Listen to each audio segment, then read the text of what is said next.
Dalam montaj tadi tu, ambil mic ni tu.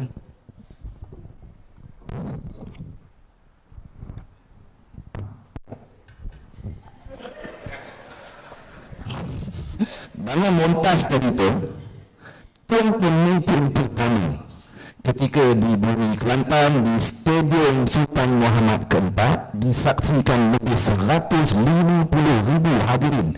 Ketika itu Tun melabelkan kerajaan ini kekistokrasi. Adakah Tun masih lagi berpegang kukuh bahawa kerajaan ini walaupun dah genap setahun kerajaan kekistokrasi? Silakan Tun.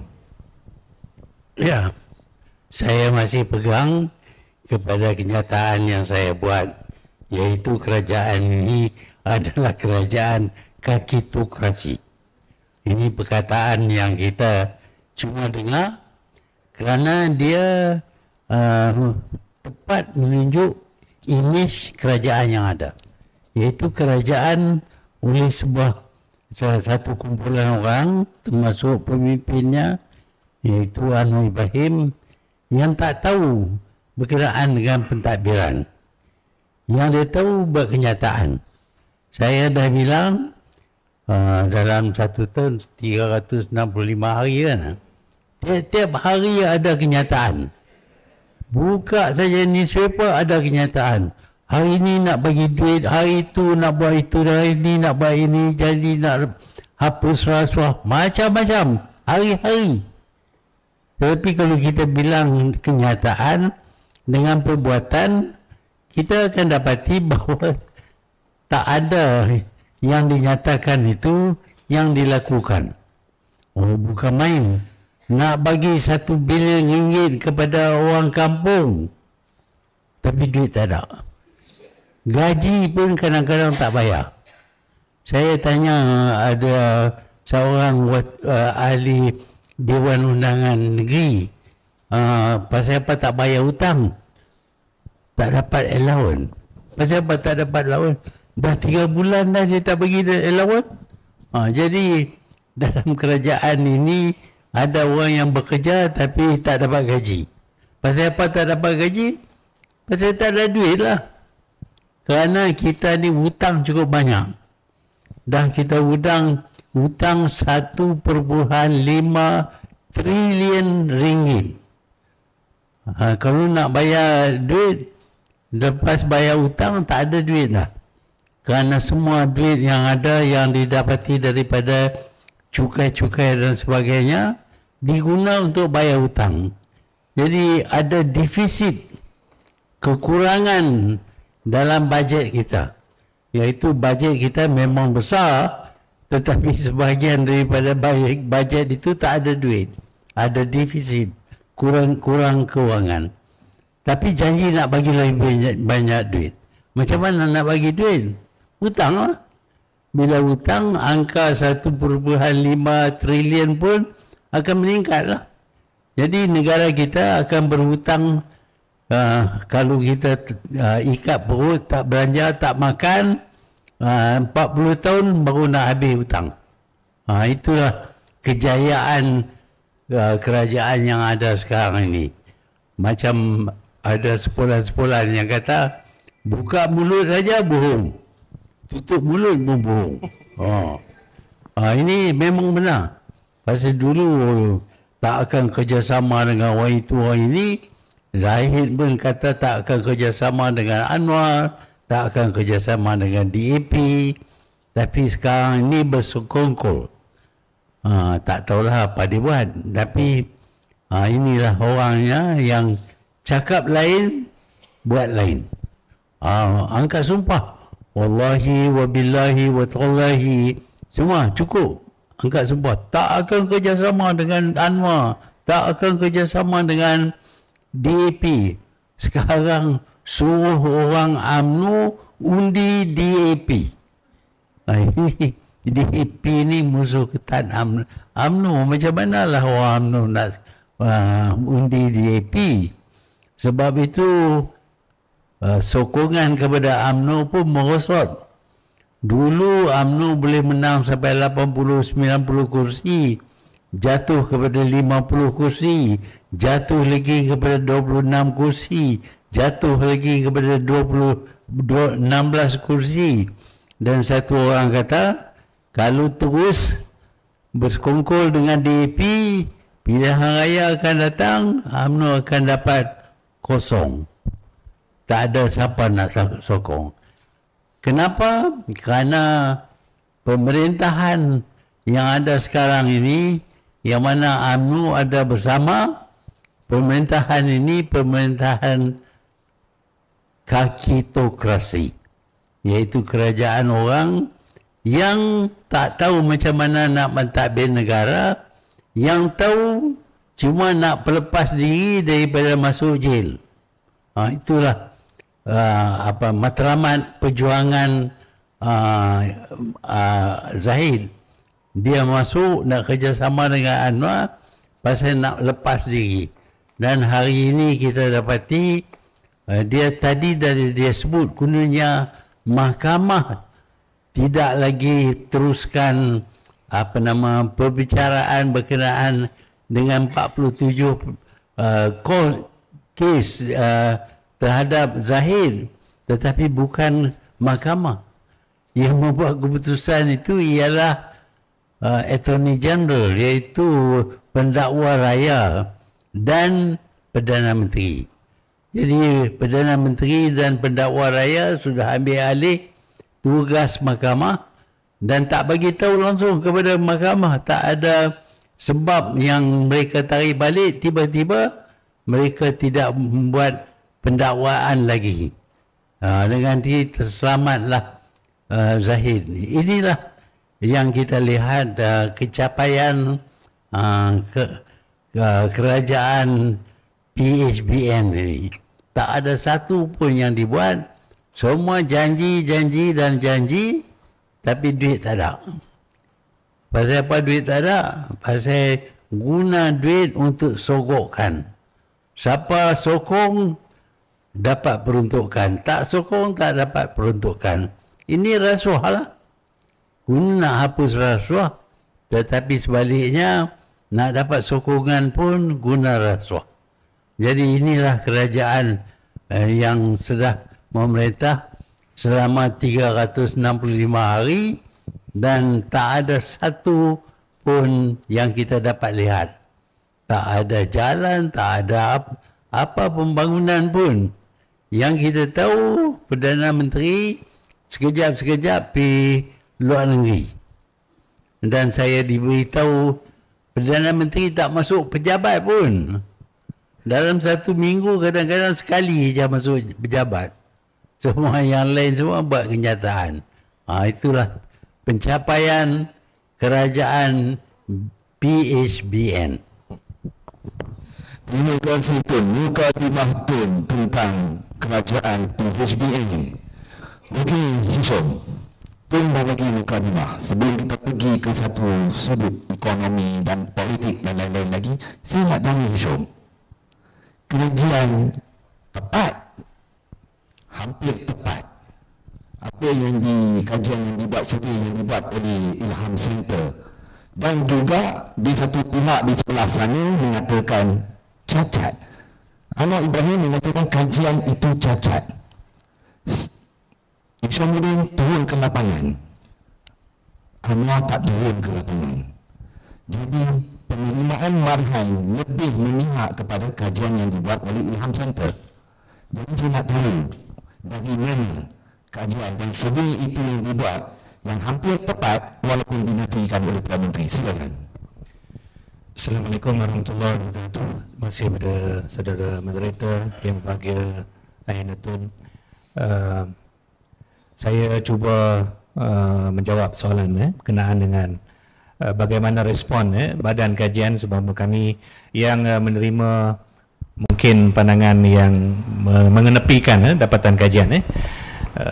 Sebenarnya berdebar juga ni sebelah ni, tak selesai lagi sebab saya takut terkucil macam ada yang bahaya juga. Jadi tapi saya cuba mengulas dalam konteks saya sebagai badan kajian. Baik, sebenarnya istilah yang disebut oleh PM ketika mengulas dapatan kajian yang hanya 24% orang Melayu menyokong kepimpinan Anwar Ibrahim dalam 6 negeri yang berlangsung pilihan raya negeri Julai lalu, dikatakan flawed analysis, ataupun media menterjemahkan sebagai analisis cacat.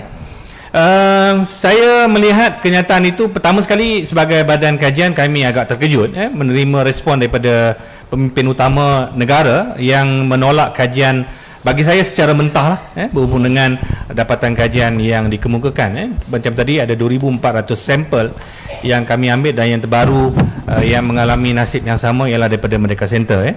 Tadi bahawa komen daripada Perdana Menteri menyatakan bahawa 1,400 sampel yang dikutip oleh badan kajian Merdeka Center itu terlalu kecil, too small, dan dia kata dia akan menyantuni 32 juta pengundi yang sepatutnya ditanya oleh badan kajian lah. Jadi saya dalam Facebook saya, kalau siapa yang menjadi rakan tu, saya sebut kalau nak tanya 32 juta tu banci bos, bukannya survey. Survey ni kita hanya mengambil sampling sajalah, tidak tanya 32 juta. Kalau 32 juta tu kita kena buat banci. Tetapi apa yang saya boleh anggap bahawa kenyataan itu, pertama saya bagi menerima khabar itu agak kecewa. Yang keduanya ialah saya merasakan kenyataan itu tidak bertanggungjawab, kerana bagi saya sebagai pemimpin negara, dia sangat arif tentang satu-satu badan kajian yang menjalankan satu-satu tinjauan pandangan umum. Dia ada dua kalau ikutnya, ialah pertama sekali disebut polling. Polling ni ialah soalan ringkas ditanya, mungkin menggunakan medium telefon dan sebagainya. Macam Ilham ni kita menggunakan metod survey ataupun tatap muka, temu ramah bersemuka dengan responden. Jadi bagi saya dua-dua kaedah ini dia mengutip pandangan awam yang kita rumuskan daripada populasi yang dikaji. Jadi kalau kita mengambil contoh 1,400 sampel, bagi saya sudah memadai untuk kita membuat bacaan umum. Itu adalah suara sebenar yang kita temui rentas seluruh negara. Maksudnya kalau mengikut disiplin akademik dan ilmu statistik, bagi saya itu sudah cukup memadai untuk kita mengutip pandangan awam. Tetapi disandarkan 32 juta rakyat Malaysia itu adalah satu jumlah yang saya boleh anggap itu adalah menolak kajian itu secara mentah. Jadi saya melihat ini adalah layanan ataupun pandangan orang politik. Bagi saya mengharapkan kerajaan Madani ini ada beza sikit. Kalau dahulunya di bawah kepimpinan kerajaan sebelum ni, BN ni memang kami biasalah berdepan. Kalau keluar kenyataan saja memang akan ditempelak lah. Biasanya persoalan sampel itu akan dijadikan asas penolakan terhadap satu kajian 1,200, 1,400 itu. Tapi saya nak cuba kaitkan dengan tuan-tuan yang berada dalam Dewan ini, boleh Google. Yang sekarang ini sedang berlangsung proses kempen pilihan raya, iaitu negara jiran kita, iaitu Indonesia. Indonesia ini kalau dalam pemilu kali ini, pengundi yang layak mengundi di dalam pemilu yang akan datang pada bulan Februari 2024 ialah sebanyak 204,8 juta. Dia Indonesia ada di koma 204.8 dalam bahasa kita, menunjukkan 204 juta pengundi. Tetapi dalam dapatan 15 firma kajian, kalau tuan-tuan Google dalam 2-3 hari lepas, dan hari ini ada lagi 2 firma yang mengeluarkan kenyataan, jumlah sampel sama 1,400, walaupun mereka adalah populasi yang berganda daripada kita. Jadi menunjukkan bahawa bagi pemimpin yang arif dan tahu bahawa bagaimana metodologi pengumpulan data itu, sepatutnya bagi saya lah paling kurang meraihkan. Ya, kami menerima pandangan mungkin pasukan saya akan bertemu untuk membedah. Itu bagi saya itu lebih baik untuk tetapi apabila kita dilabelkan, sebab bayangkan kami membuat kajian ketika pilihan raya negeri itu dengan keadaan, kalau bahasa mudahnya, tidak dibiaya ataupun tidak diupah. Itu adalah daripada badan kita in-house survey. Kita punya modal kita sendiri yang mungkin ratusan ribu kita keluarkan, dan cuba untuk memberikan, ini adalah suara yang ditemui di lapangan. Suara ditemui di lapangan ini, saya boleh concludekan bahawa kalau saya ditanya lagi pada hari ini, adakah prestasi Perdana Menteri masih sama dengan pilihan raya negeri? Saya boleh menganggap dapatan itu masih kekal, jika ada pun makin merosot, terutamanya pada segmen Melayu. Bagi pengundi Melayu ini, kalau saya boleh kongsi dengan tuan-tuan dalam dapatan, dan saya sendiri yang bertemu bual dengan responden, bagi Kerajaan Pakatan Harapan, sebenarnya pengundi Melayu sangat skeptikal dan kritikal terhadap kerajaan ini.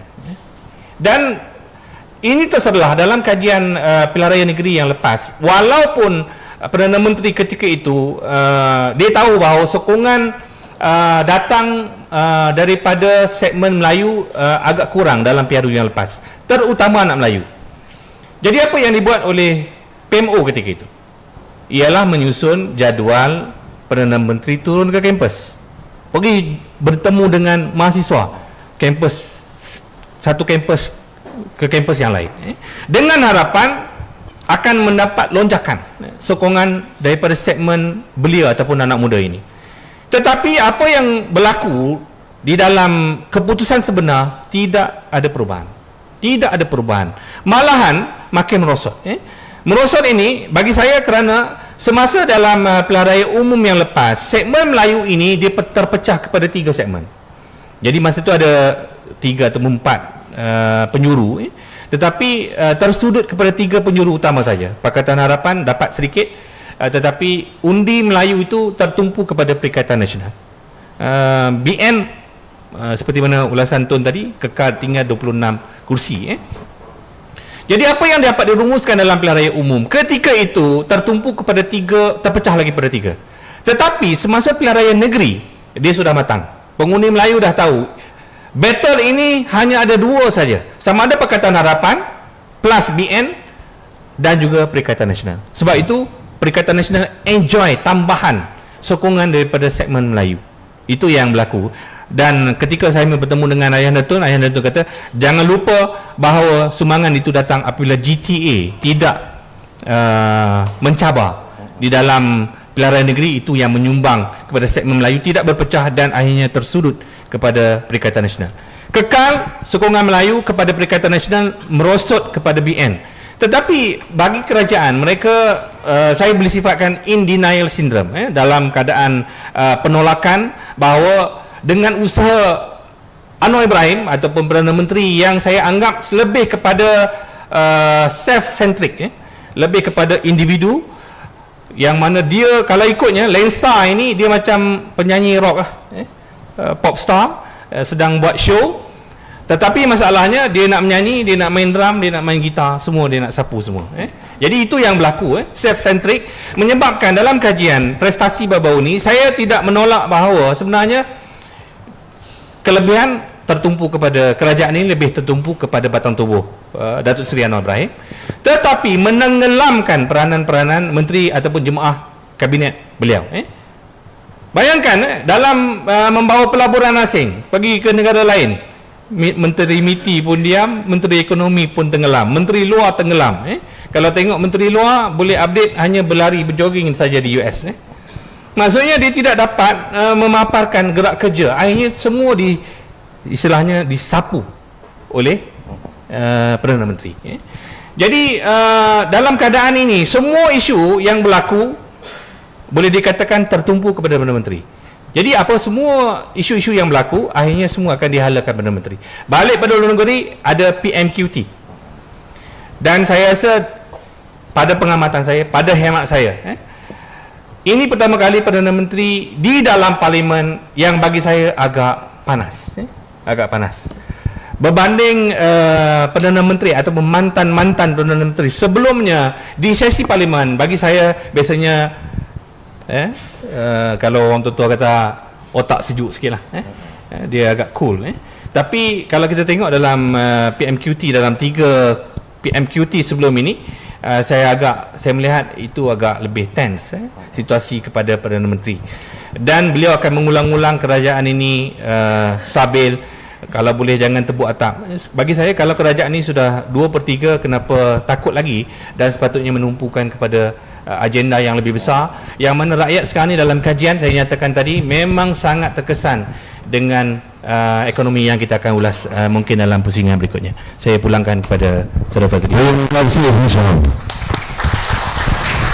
Menarik tu bila Hisham sebut Perdana Menteri One Man Show. Dialah driver teksi. Saya olah sikit. Dialah driver teksi, dialah tukang basuh teksi dia, dialah tukang repair teksi dia. Maksudnya seolah-olah menteri-menteri macam kita tengok montaj sebelum, ada yang menari, ada yang mabuk, ada yang naik lembu. Sebagai bekas Perdana Menteri 2 kali, boleh kata Perdana Menteri buat kerja seorang-seorang ni kan. Pandangan tu dulu, tengok-tengok dulu. Perdana Menteri seorang saja tidak mempunyai semua ilmu, semua pengetahuan. Sebab itu Perdana Menteri bergantung kepada input daripada pihak lain. Yang pertama biasanya ialah kabinet. Sebabnya kita ada kabinet ialah supaya pandangan-pandangan daripada ahli-ahli kabinet itu dapat dikemukakan dan diambil perhatian. Bahkan mungkin akan diterima. Selain daripada kabinet, kadang-kadang kita tubuh badan lain. Di waktu kita menangani krisis keuangan umpamanya, kita tubuh satu badan yang termasuk di dalamnya orang-orang yang bukan ahli politik, yang tak dipilih-pilih oleh rakyat, tetapi mereka mempunyai kepakaran tertentu. Kerana kita sedang membincang masalah keuangan, kita jemput orang yang ada ilmu dan pengetahuan dan pengalaman dalam bidang pengurusan wang, jadi finances. Kita juga jemput ahli bank, kita juga jemput peniaga-peniaga dan pengusaha-pengusaha, supaya mereka ini yang tidak dipilih, yang suara mereka biasanya tidak mempengaruhi kerajaan, kita bagi peluang kepada mereka untuk memberi pandangan mereka kepada Perdana Menteri. Akhirnya Perdana Menteri terpaksalah buat keputusan, tetapi keputusan itu berasas kepada apa yang didengari olehnya dalam mesyuarat jawatan kuasa kecil. Selain daripada itu, Perdana Menteri juga perlu ambil berat pandangan-pandangan yang disuarakan, umpamanya melalui media. Pada zaman itu tak ada sosial media, tapi ada akhbar-akhbar dan juga radio yang tidak disensor, tidak yang bebas memberi pandangan mereka. Jadi Perdana Menteri tak boleh buat keputusan mengikut dirinya saja. Dia perlu dapat maklumat dan teguran daripada pihak-pihak lain supaya dia mempunyai pilihan yang mana satu nak terima, yang mana satu nak diamalkan. Jadi kalau satu orang Perdana Menteri itu bangun pagi buat kenyataan, itu bohonglah. Itu tak ada makna sama sekali, kerana mungkin semalam tu dia mimpi dia jumpa siapa ke tak tahulah, dan orang dalam mimpi lah cerita kepada dia, esok terjun laut, dia pun terjun lah. Jadi kita tak boleh bergantung kepada mimpi. Kita kena ada sidang untuk kita membincang sesuatu masalah. Kalau Perdana Menteri itu cuma tahu buat kenyataan, pendapatnya sendiri, rosaklah negara. Okey Tun, ada lagi untuk Tun. Sekejap, kita masuk sentuh ke ekonomi pula Tun. Reality versus persepsi. Bagi kerajaan, okey, ekonomi sedang meningkat, tak apa, harga mahal naik ni pun, mahal ni pun Tun sementara saja. Tapi realitinya Tun, rakyat nak hidang makanan di atas meja pun sekarang dah sengsara Tun. Kegagalan selama 300 365 hari Tun, solusinya masih kita pun tak nampak ke mana arah benda ini akan ke mana akan berlaku Tun. Sebagai Tun bekas Perdana Menteri Tun, saya nak solusi, bagi hint sikit Tun, bagi tips sikit Tun, bagaimana untuk atasi ekonomi barang yang melambung tinggi ini Tun. Silakan Tun. Satu perkara yang kerajaan perlu beri perhatian secara serius ialah nilai mata wang. Nilai mata wang kalau dia jangan jatuh, untuk membeli sesuatu kita kena beli dengan harga yang lebih. Pasal nilai mata wang dah jatuh, dia punya daya beli sudah kurang. Bermakna bahawa kalau nilai mata wang jatuh, cost of living, kos sara hidup meningkat. Tetapi kita dapati kerajaan ini membiarkan mata wang kita jatuh mengudung. Dulu RM3.80, $1 Amerika, sekarang ni RM4.70. Dekat RM1 lebih murah duit kita daripada dulu. Nak beli apa pun nak kena ada duit banyak. Kalau tak ada duit cukup, bermakna kita jadi miskin. Kalau kerajaan nak buat apa pun, kos akan meningkat. Sekali lagi kerajaan juga tak dapat buat pembangunan ataupun apa-apa. Sebab itu kita lihat dalam 1 tahun ini tak ada pembangunan apa pun yang berlaku. Sebaliknya kos sara hidup sudah meningkat sehingga ada mereka yang tak dapat makan sekalipun. Ada mereka yang anak mereka tak dapat makan, dan dengan itu mereka amat sedih.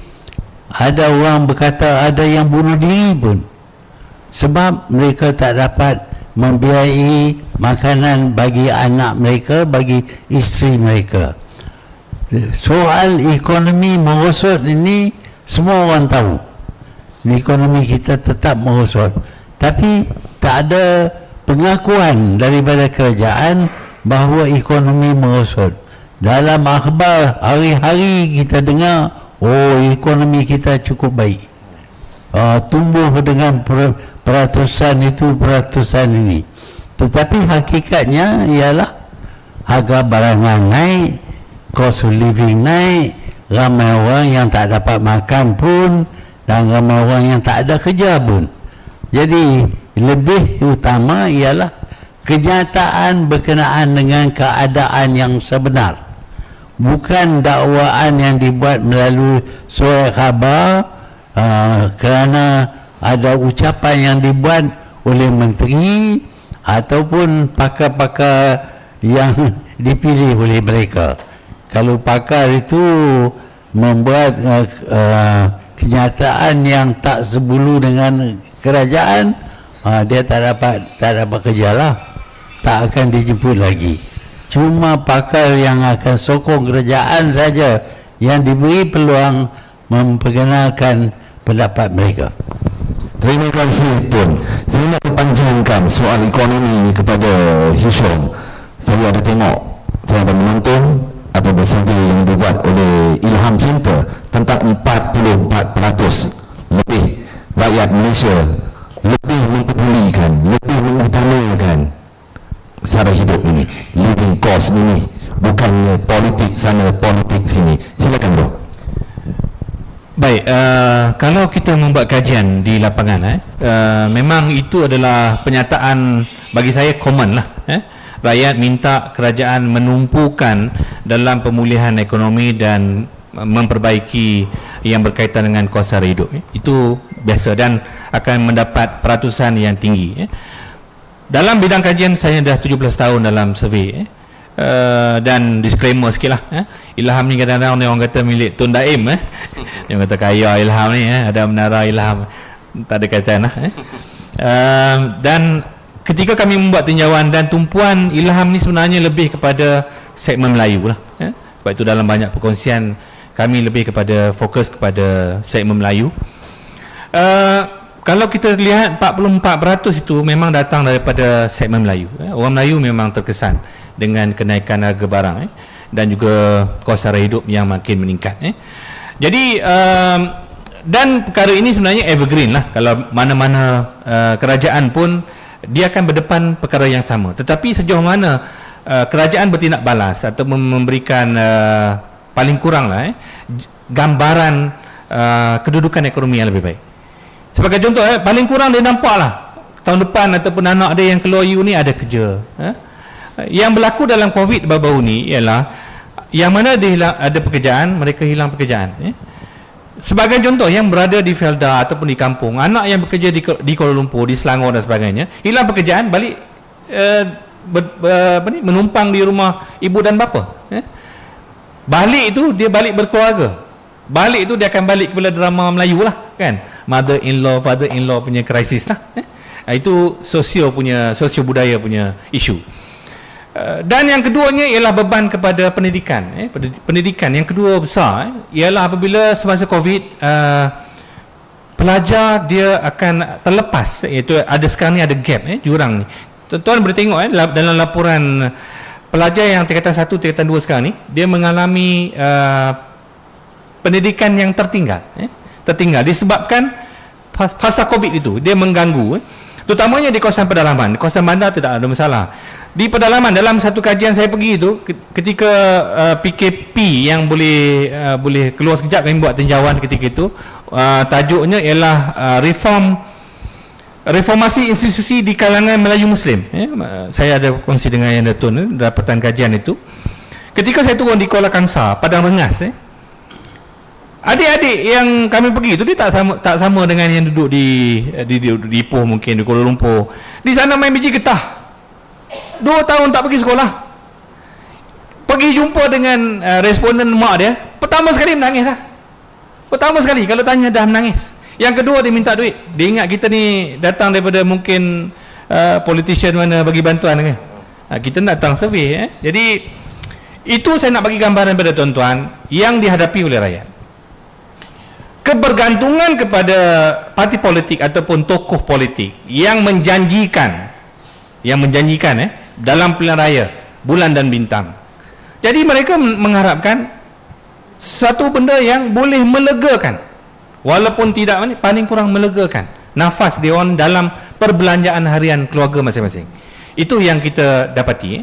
Baik, kalau tuan-tuan ingat ini kalau saya nak sentuh sikit berhubung dengan hala tuju ekonomi kerajaan. 24 hari bulan 11 angkat sumpah. Hari Ahad, hari Jumaat ni, hari Ahad, Perdana Menteri memanggil satu jawatan kuasa yang dipanggilkan NACOL, ataupun jawatan kuasa Majlis Tindakan Kos Sara Hidup Negara, dalam istilahnya NACOL. Hari Ahad tuan-tuan, semua pegawai dipanggil untuk memberikan laporan berhubung dengan kos sara hidup. Saya rasa yang tu saja. Lepas tu saya tak dengar lagi. Pendedahan ataupun mesyuarat yang Perdana Menteri umumkan kesan daripada mesyuarat pertama beliau dilantik menjadi Perdana Menteri untuk update kepada rakyat berhubung dengan status peningkatan kos sara hidup, reda ke, stagnan ke, ataupun makin buruk. Jadi perkara itu sebenarnya yang dirasai di bawah. Masa hari itu krisis beras, kerajaan buat jualan rahmah. Kami buat kajian macam zombie tuan-tuan. Tahu zombie? Beras orang serbu macam zombie. Sekarang ni krisis gula. Industri dah bagi alert berhubung dengan kenaikan gula mentah sejak bulan 6 yang lepas. Minta kerajaan bertindak berhubung dengan kenaikan harga gula di pasaran untuk dia orang cushion, sebab dia orang terpaksa beli gula mentah. Tidak ada respon daripada kerajaan. Yang ada ialah Perdana Menteri minta agensi kerajaan dan badan kerajaan mengurangkan gula dalam minuman dan makanan. Dan tuan-tuan boleh gelak, tetapi bayangkan untuk rakyat biasa di bawah dan juga industri, bagaimana mereka nak memberikan keyakinan dalam konteks pemulihan ekonomi.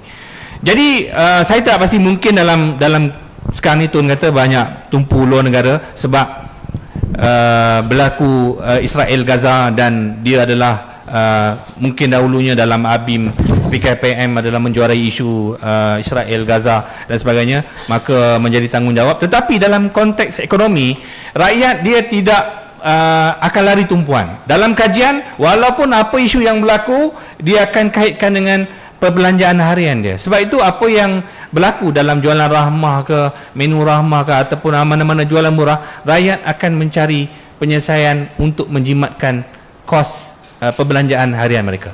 Jadi respon daripada kerajaan bagi dalam dapatan kajian kami mendapati bahawa dia tidak refleks kepada kehendak rakyat itu. Saya tidak tahu adakah memang kerajaan maklum berhubung dengan keresahan, kegusaran, kebimbangan rakyat di bawah ini berkaitan dengan ekonomi.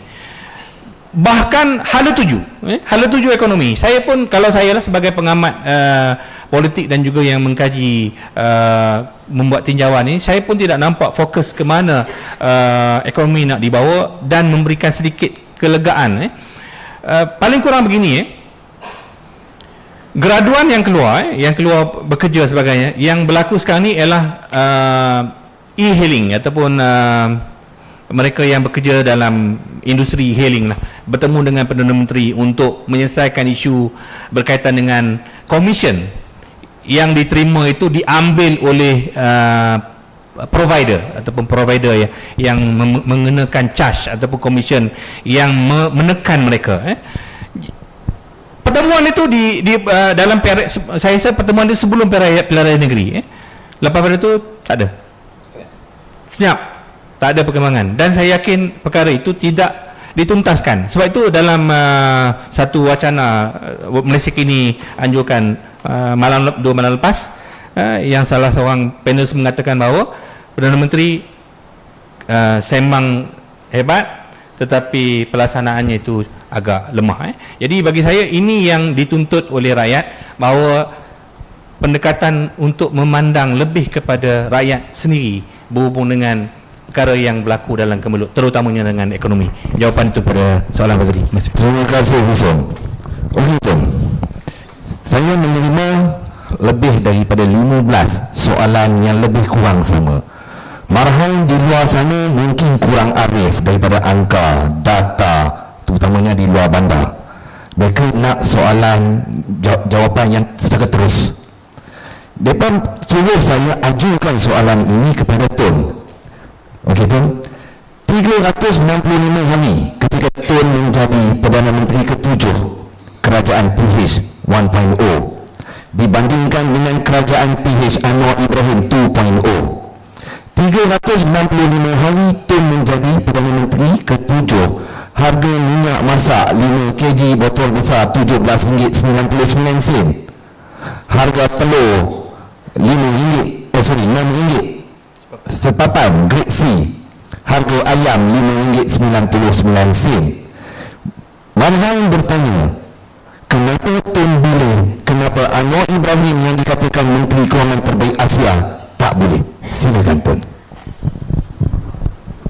Yang pertamanya, seperti saya katakan tadi, nilai mata wang kita jatuh.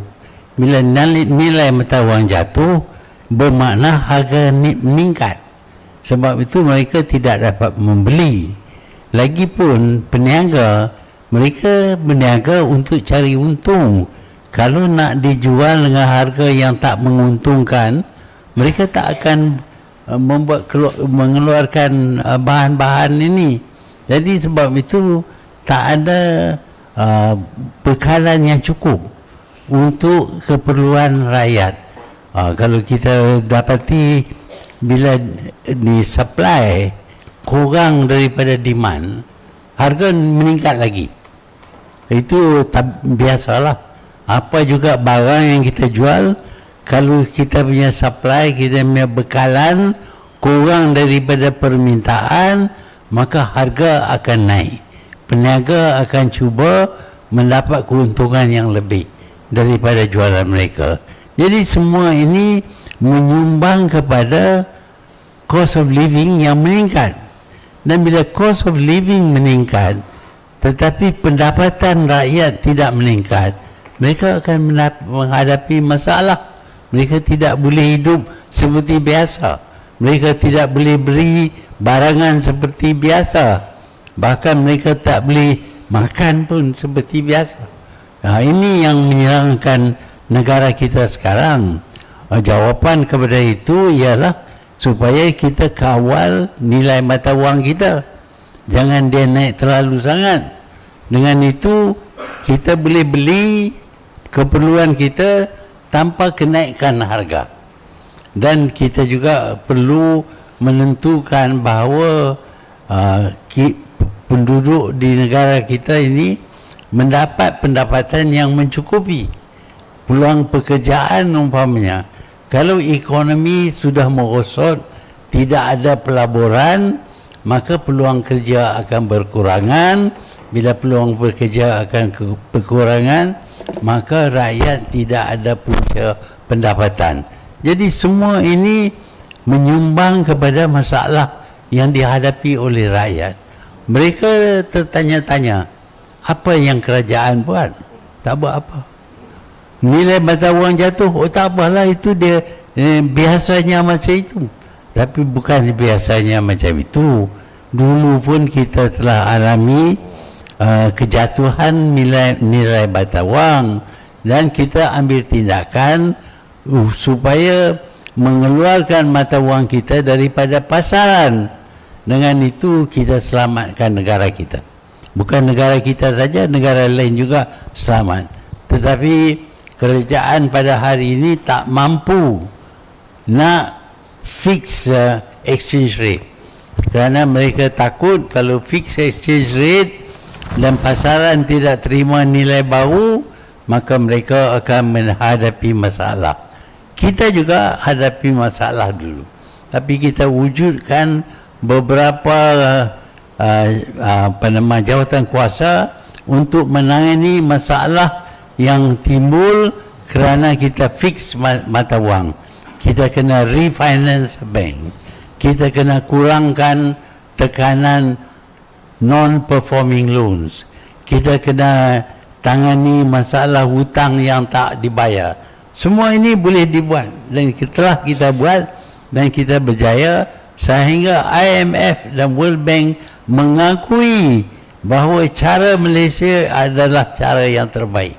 Tetapi sekarang ini kerajaan kita menolak pendapat itu, iaitu mereka tidak akan fix exchange rate kerana kononnya ini bukan amalan dunia. Tapi dia tak kerti juga tu. Anwar tak kerti juga. Formula ni cuma tu yang tahu. Anwar saya dapati tak tahu duit. Yang dia tahu belanja duit kerjaan. Dan itulah duit banyak, tapi duit dia, Anwar cakap dia tak kutip sendiri, dia suruh orang dia kutip.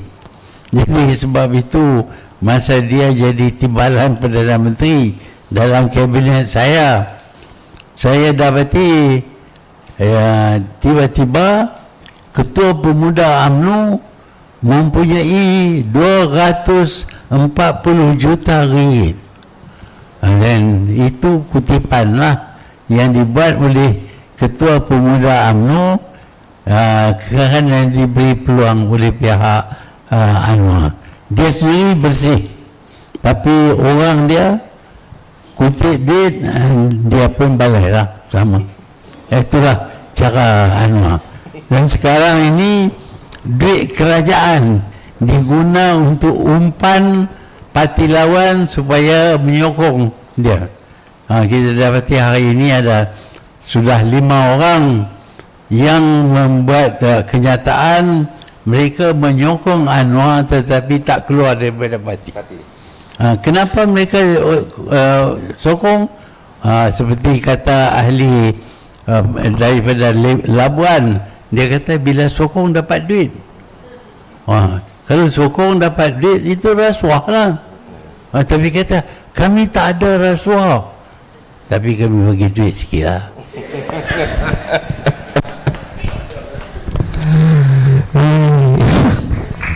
Terbaik Tun, terima kasih. Tapi anda semua tahu kot yang Tun sebut tadi tu, Ketua Pemuda UMNO yang dapat 240 juta tu. Tahu kan? Kita tak sebut nama Tun, semua tahu Tun. Okey, Isyam. Bila Tun sebut tadi, kita mendengar apa yang menjadi kerisauan rakyat. Okey, Tun telah olah adanya rakyat membandingkan 365 hari pertama Tun dan 365 hari pertama Anwar Ibrahim. Itu rakyat yang membuat perbandingan. Dan kerisauan rakyat lagi tentang kerja, persaingan di antara warga tempatan dan juga warga asing. Begitu juga persaingan dari sudut gaji. Nak murah, semua pergi cari yang murah. Daripada survei, kajian, kalau Ilham Center dah pernah buat, adakah ini salah satu faktor sama yang menekan rakyat Malaysia sendiri dalam bersaing, terpaksa bersaing untuk mencari kerja-kerja?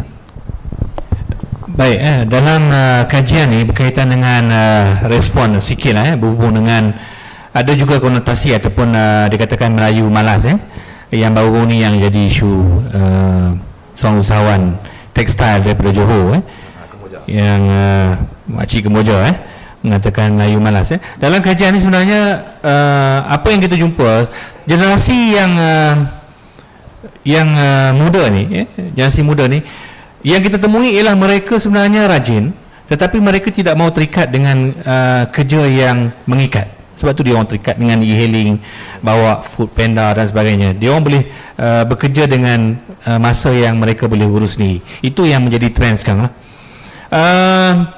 Sebahagian besar menjadi traders yang membeli barangan daripada China, daripada ni dia orang meniaga sendiri. Dan ini adalah kelompok yang terkesan apabila kenaikan ringgit lemah berbanding dengan mata wang luar.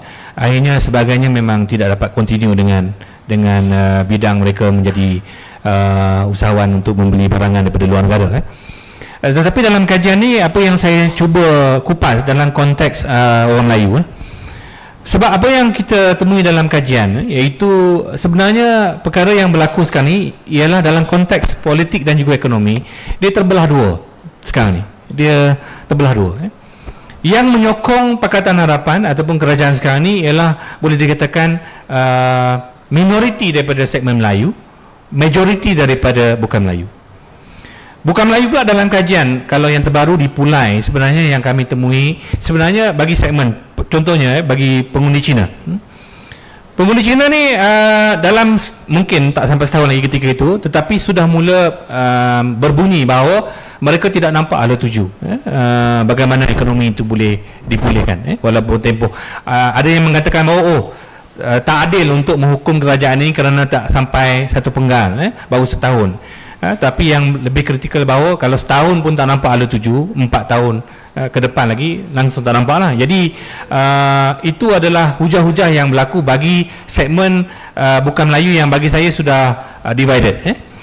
Bagi segmen Melayu kekal, bagi saya majoriti memang saya nyatakan tadi skeptikal dan kritikal kepada kerajaan Pakatan Harapan dan juga kepimpinan Datuk Seri Anwar Ibrahim. Kerana apa? Saya masih teringat lagi bahawa dulu formula Pakatan Harapan ketika pilihan raya menjelang pilihan raya 14, kita ada 165. Tun kata nak menang ini mesti menang 100 daripada kursi Semenanjung, daripada 165. Dan akhirnya ketika itu lepas. Tetapi apa yang berlaku dalam pilihan raya ke-15, saya nak komen sikit berhubung dengan kenyataan yang datang daripada Kongres Keadilan baru-baru ni. Oleh kerana semua dalam Kongres itu saya menganggap bahawa memberikan kenyataan yang sejalur dan juga mengangkat Perdana Menteri. Dalam bahasanya mengampulah. Tetapi komen di situ ialah saya nak petik kenyataan daripada Rafizi Ramli menyatakan bahawa ekonomi kita di the right track, berada di landasan yang tepat, dan populariti Anwar mengikut kajian in-house keadilan popular. Tetapi saya rasalah perkara itu tidak dapat dirasai ataupun diiyakan oleh majoriti segmen Melayu, pengundi Melayu. Kalau pengundi bukan Melayu saya kata mungkin ya, tetapi segmen Melayu, yang mana segmen Melayu ni daripada 100 kursi di Semenanjung ini kita tolak kursi, kita anggap kursi Perikatan Nasional lah 74, 74 tolak 2 beluran dengan Saratok. 72 tu datang daripada kursi Semenanjung. Yang mana daripada 100 kursi majoriti Melayu, 72 dikuasai oleh Perikatan Nasional. Suara yang diwakili oleh orang Melayu sekarang ni disuarakan oleh Perikatan Nasional. Sebab itu bagi Anwar, dia sangat tidak selesa dengan Perikatan Nasional. Dia cuba counter untuk mendapatkan sokongan daripada blok Perikatan Nasional. Walaupun dikatakan dia tak terlibat, tidak diberikan jaminan, tetapi saya menganggap itu adalah juga scheme of thing untuk mendapatkan sokongan.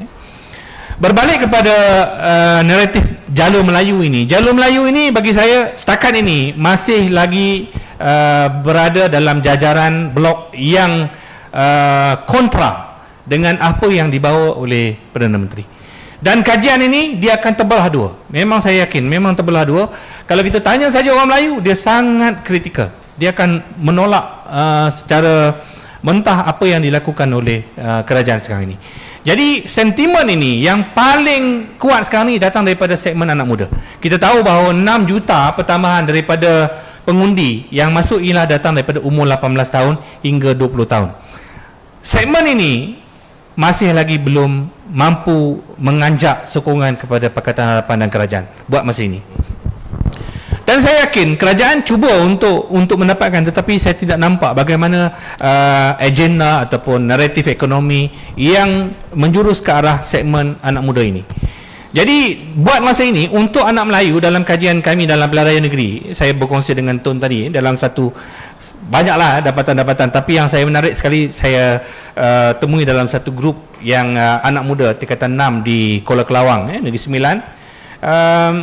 Pertama saya tanya berhubung apa sebenarnya isu yang mereka dapat di dalam kempen pilihan raya negeri yang lepas. Dia kata dia dapat melalui TikTok. TikTok menjadi medium utama buat masa ini. Buat masa ini TikTok adalah medium umpama TV dan juga radio kepada anak-anak muda sekarang. Jadi masa tu Sanusi tengah popular lah. Sanusi. Saya kata saya ni orang Kedah kan, saya duduk di Pokok Senar. Sanusi tu cakap bahasa Hulu, macam mana hampa minat. Dia kata simbol penolakan kepada kerajaan. Satu.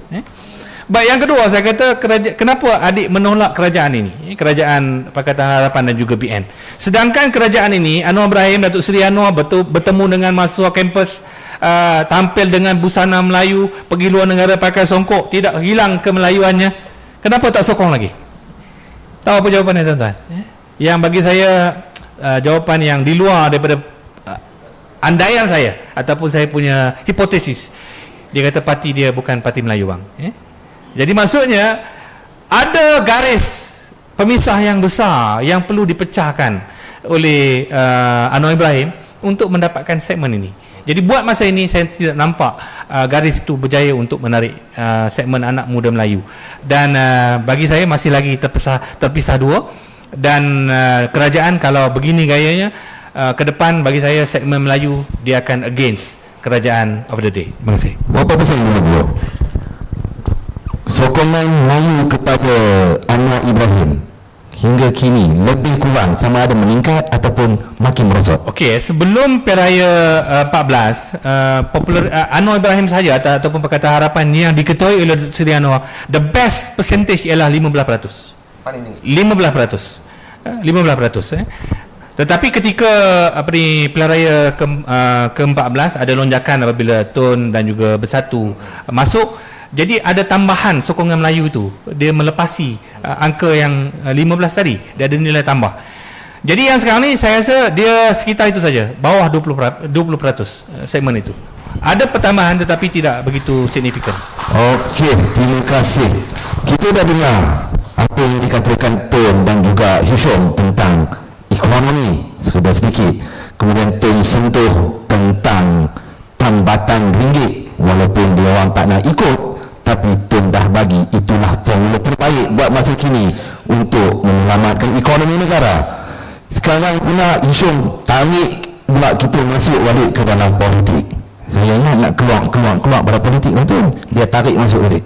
Jadi saya nak pergi tanya Tun lah. Hisham kata Anwar punya populariti orang Melayu duk setakat tu 20%. tu imam dia jadi dah tu. Baca doa dia buat, pakai baju Melayu, pakai samping hari-hari. Semua ni dah buat tu. Pasal apa orang Melayu tidak boleh menerima Anwar Ibrahim hingga kini tu? Ya. Yang pertamanya ialah kerana Parti Keadilan ini bukan parti Melayu. Dia parti berbilang kaum. Dan dalam parti dia, kaum-kaum lain ini mempunyai pengaruh yang kuat. Selain daripada itu, yang tak boleh diterima oleh orang Melayu dan orang UMNO ialah bekerja dengan DAP. Kerana DAP adalah musuh ketat UMNO daripada dulu pun. Dia ditubuh untuk memperjuangkan kepentingan kaum orang Cina. Jadi nak suruh orang Melayu sokong orang Cina supaya dia adakan sekolah Cina, bahasa Cina, budaya Cina, ekonomi kontrol orang Cina. Itu suka bagi orang Melayu nak sokong. Mereka lihat selama kita merdeka ini, yang dapat manfaat yang banyak, yang untung banyak ialah orang Cina. Orang Melayu masih terus miskin. Nak suruh orang Melayu sokong orang kaya, ini tak pernah jadi. Orang miskin nak sokong orang kaya. Tapi inilah yang Zahid kata, oh, UMNO mesti sokong DAP. Seperti berkata, orang miskin mesti sokong orang kaya. Biasanya orang kaya lah sokong orang miskin pasal mereka mempunyai wang yang cukup. Tapi ini berlainan. Sebab itu Anwar ini bergantung amat sangat kepada sokongan daripada orang bukan Melayu.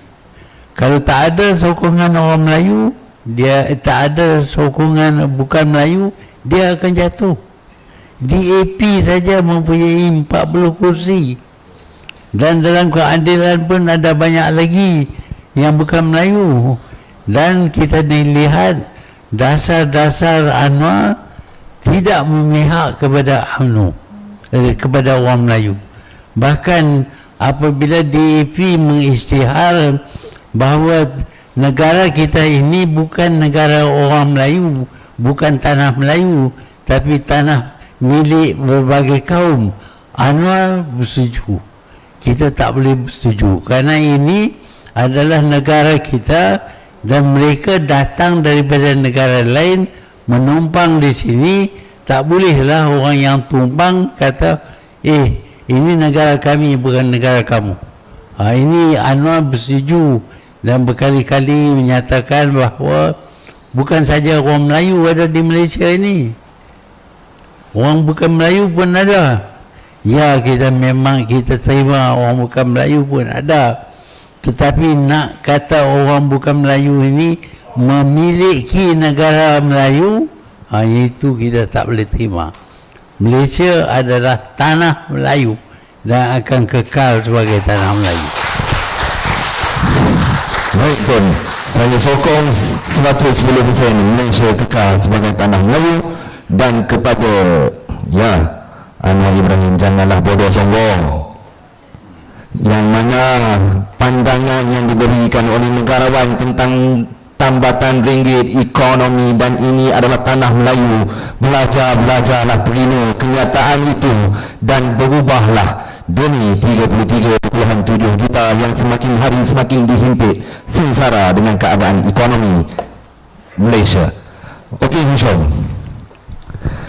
selain daripada Ilham Center, selain daripada Tun Dr. Mahathir Mohamad, ada juga Merdeka Center yang terus membuat kaji sidik mereka, kajian mereka tentang populariti Anwar Ibrahim yang semakin hari semakin jatuh. Dan setiap kali kaji sidik itu tidak menyebelahinya, maka askar-askarnya, rafizinya, purun pokarnya akan mula memberi pendapat mereka kononnya ini tak betul, itu tak betul. Kalau sebelum ini Anwar Ibrahim mengatakan setiap kaji sidik yang dibuat oleh Ilham Center cacat, adakah sekarang Hishamuddin nak kata pula kepada Rafizi kajian dalaman mereka juga cacat? Silakan bro. Oleh kerana kami juga sebahagian daripada mereka yang mengendalikan kajian, kita tak dapat nak nilai apabila mereka tidak mendedahkan hasil kajian. Sebab hasil kajian ni pertama sekali begini,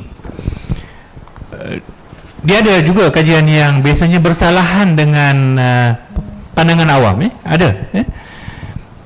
Kadang-kadang bila 2-3 badan mengeluarkan dapatan, katalah Pakatan Harapan boleh kalah, contohnya, tapi ada satu badan kata boleh menang, satu saja. Jadi majoriti kata kalah, tetapi satu saja yang betul, itu pun ada masalah. Sebab pertama sekali dia kena tengok skop kajian, permasalahan kajian, bagaimana sampling itu diambil. Jadi kadang-kadang itu yang saja yang mengelirukan sedikit. Tetapi untuk mengatakan dalam contoh populariti Anwar, dalam katalah Ilham kata tak popular, kemudian Merdeka Center kata tak popular. Jadi kalau yang ada kata popular tu, tolong nyatakanlah angka tu macam mana, skop kajian macam mana, supaya kita boleh membuat perbandingan lah, supaya dari segi disiplin akademiknya kita boleh membuat perbandingan masa bila dapatan itu dikutip, sampel macam mana, populasi mana yang dikaji, itu untuk kita membuat perbandingan lah. Tetapi jumhurnya lah, majoritinya biasanya lah, kalau dikaji satu populasi yang sama, permasalahan kajian yang sama, mengkaji fenomena yang sama, biasanya tidak akan jauh beza, dia akan sama saja. Jadi kalaulah kontra tu, mungkin dia kaji alien yang lain lah, satu populasi yang lain.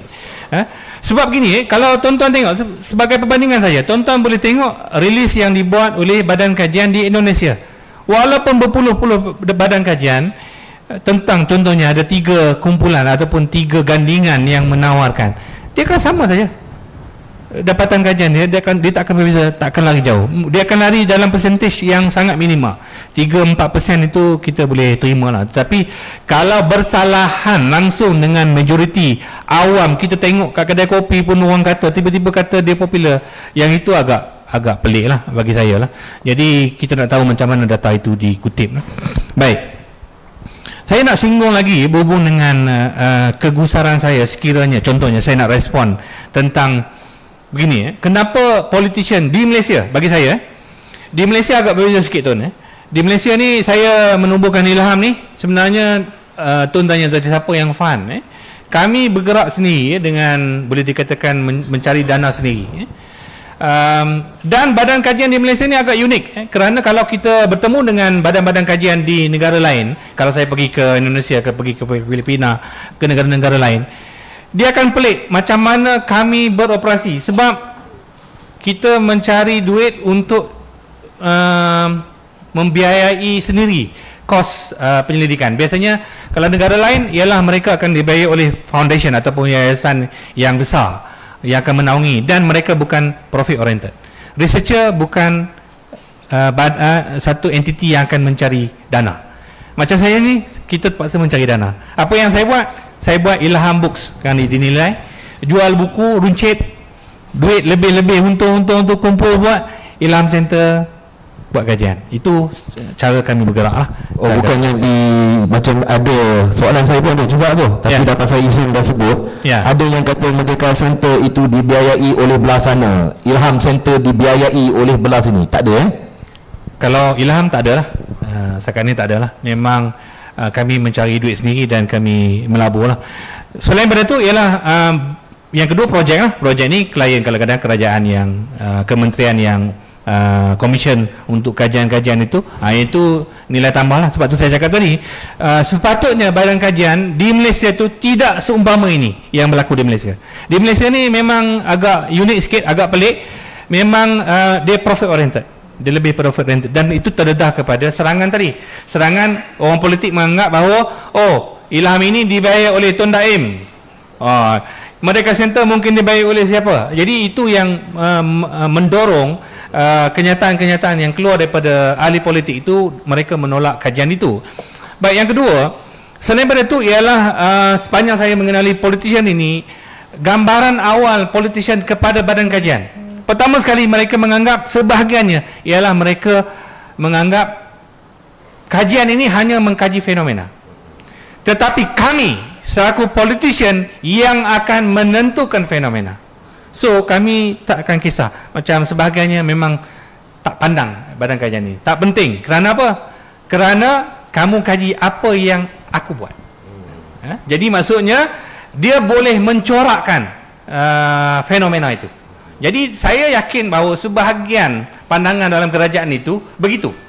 Mereka tak perlu tindakan awam ni. Sebab apa? Bagi mereka, pandangan awam ini akan terbentuk dengan tindakan ataupun polisi ataupun aksi politik pemimpin tertentu yang mereka lakukan. Mereka sangat yakin bahawa kerajaan ataupun ni dia akan ada wewenang. Saya kalau dahulu mungkin masa Tun jadi Perdana Menteri pertama tu, saya rasa zaman itu teknologi maklumat tidak begitu sebesar ini dan ketika Tun menjadi Perdana Menteri kedua, Tun dah berdepan dengan tekanan ini, tekanan media sosial ini. Sekarang ini tuan-tuan,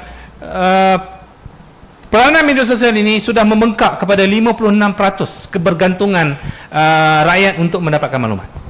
Maksudnya sudah besar. Kalau dahulu sekitar 30%, sekarang ni dia dah pergi kepada 56%. Ya? Sebahagian populasi hampir 60% bergantung sumber maklumat daripada media sosial. Ya? Jadi dengan keadaan sebegini, kerajaan dia tidak boleh in silo, dia tidak boleh bertindak secara bersendirian. Sepatutnya dia kena ada lagi analis yang boleh membaca bagaimana unjuran ke depan, trend yang akan berlaku dengan lebih tepat. Sepatutnya data-data itu difahami oleh PMO ataupun mereka yang memandu arah kerajaan sekarang ini. Jadi dalam konteks ini saya boleh sifatkan sebahagian daripada politician yang kami berdepan, pertama sekali mereka sangat yakin bahawa mereka boleh membentuk arus pemikiran rakyat dengan aksi politik mereka. Yang kedua, yang lebih malang lagi, mereka menganggap bahawa kenyataan yang dikeluarkan ataupun statement yang dikeluarkan oleh badan kajian bersifat propaganda pihak tertentu. Maksudnya ada elemen propaganda, sedangkan kita nak berkongsi apa yang kita temui, tetapi mereka memandang itu adalah elemen propaganda. Itu paling teruk. Kategori bodoh sombong kan? Boleh katakan begitulah. Kalau macam tu, Tun macam jadi PM, Tun layan tak? Ada buka pintu lah, tapi Sufi lah Sufi. Perdana Menteri, bekas Perdana Menteri kita yang menerima sesiapa saja yang hadir untuk memberi pandangan, berikan tepukan gemuruh untuk Tuan Dr. Mahathir Mohamad. Okey Tun, nak lihat masa Tun, masa setahun lama Tun, 365 hari kita nak jadikan je dalam sejam semua. Kita dah pergi ekonomi, kita dah pergi ke politik. Adakah Tun berpuas hati dalam masa 365 hari kerajaan PHBN ini menjunjung rule of law? Silakan Tun. Ya, dia bukan menjunjung rule of law, dia menjijak rule of law.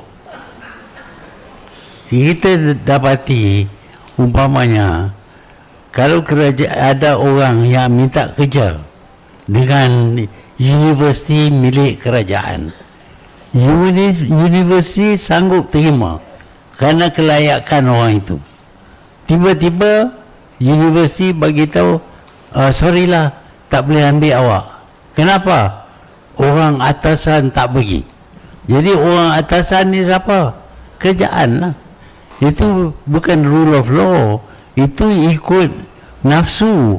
Mereka nak tentukan siapa yang tidak menyokong mereka akan hidup merana, tak dapat kerja, tak ada duit dan menghadapi banyak masalah. Tapi kalau sokong, ada tempat. 5 orang bersatu sekarang ni tak keluar daripada bersatu, tapi sokong Anwar. Kenapa sokong Anwar? Kata wakil rakyat di Labuan, dia kata kena dapat duit lah. Kita sokong pasal nak duit. Kuningnya duit itu untuk nak belanja dalam kawasan. Sama ada mereka belanja dalam kawasan ataupun tidak, hakikatnya ialah sokongan mereka disebabkan oleh pemberian wang, pemberian peruntukan oleh kerajaan. Dan pemberian seperti ini adalah rasuah. Jadi kerajaan ini secara terbuka mengamalkan rasuah sambil berkata kami akan perang rasuah habis-habisan. Ini double talk. Cakap mempunyai makna lain, buat benda yang lain. Ini kerajaan yang kita dapati selama 365 hari ini. Bukan saja itu, kalau ada kontrak, kalau orang bukan penyokong kerajaan tak dapat kontrak. Kalau ada lesen, kalau bukan penyokong kerajaan tak dapat lesen. Jadi undang-undang negara kita ini mengikut undang-undang negara demokrasi. Apabila kita jadi kerajaan, kita bukan jadi kerajaan untuk parti kita saja. Kita bagi jadi kerajaan untuk seluruh negara. Jadi semua orang dalam negara mesti dilayan sebagai sama. Bukan orang parti lain, orang bukan parti lain. Tapi kita nampak kerajaan ini lebih utamakan parti mereka daripada kerajaan negara. Ini menunjuk bahawa mereka bukan mengamalkan sistem demokrasi, mereka mengamalkan sistem autokrasi, iaitu guna kerajaan untuk sokong diri sendiri melalui sokongan kepada parti saja. Ini adalah satu jenis rasuah, dinafikan. Kononnya tak ada rasuah, tapi mereka mengaku bahawa yang lompat, yang menyatakan sokongan mereka kepada Anwar disebabkan oleh duit. Itu rasuah lah. Jadi inilah kerajaan yang ada sekarang ini, buat lain kata lain. Tak apa yang dikatakan tak pernah diamalkan, cuma untuk memberi bayangan ataupun imej yang cantik saja. Inilah sebabnya yang kerajaan ini tidak layak sebenarnya menjadi kerajaan. Ini bukan kerajaan pilihan rakyat. Rakyat tolak, baik Pakatan Harapan, baik PBN, rakyat tolak. Tapi mereka menggunakan cara-cara di luar daripada amalan biasa, bekerjasama untuk mendapat jumlah wakil rakyat yang cukup dan dengan itu memberi menjadi kerajaan. Ini bukan kerajaan pilihan rakyat ala demokrasi.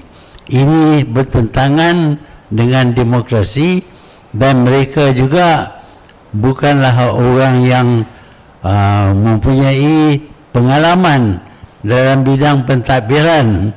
Ada kalanya menteri tak sanggup berjumpa dengan pelabur, bahkan tidak sanggup berjumpa dengan pihak yang akan membiayai satu-satu projek.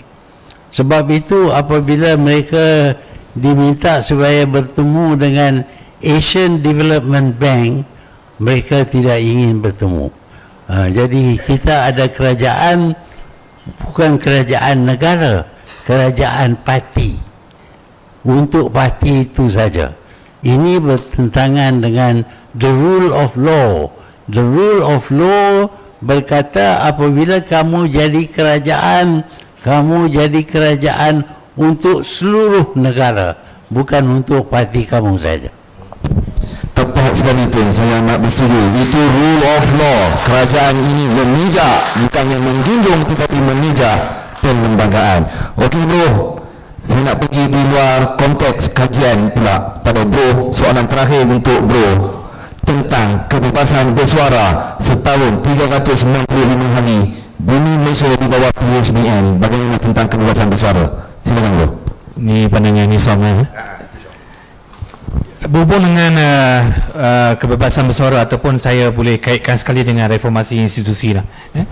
Bagi mereka yang melihat sosok tubuh Anwar Ibrahim yang melaungkan reformasi, saya tak nafikan ketika saya zaman kampus dulu adalah aktivis yang di jalanan juga mendukung perjuangan reformasi. Tetapi bila sampai tahap matang ni, lebih 40 tahun bila dia kemudian dipilih menjadi Perdana Menteri, segmen reformasi itu seakan-akan mati. Tidak ada elemen yang mana ketika saya zaman muda itu membayangkan negara kalau naik Anwar Ibrahim jadi Perdana Menteri bagian-bagian indah dia. Tetapi ekspektasi itu dikongsi dengan seluruh rakyat yang mendambakan pembaharuan ini, tetapi tidak berlaku. Apa yang kita lihat ialah sebagai contoh media, layanan pada media bagi saya dengan tekanan kepada Malaysia Now, tekanan kepada portal-portal yang mungkin memberikan liputan yang macam tadi tidak enak pada telinga kerajaan ataupun telinga Perdana Menteri. Perkara itu diberikan tekanan.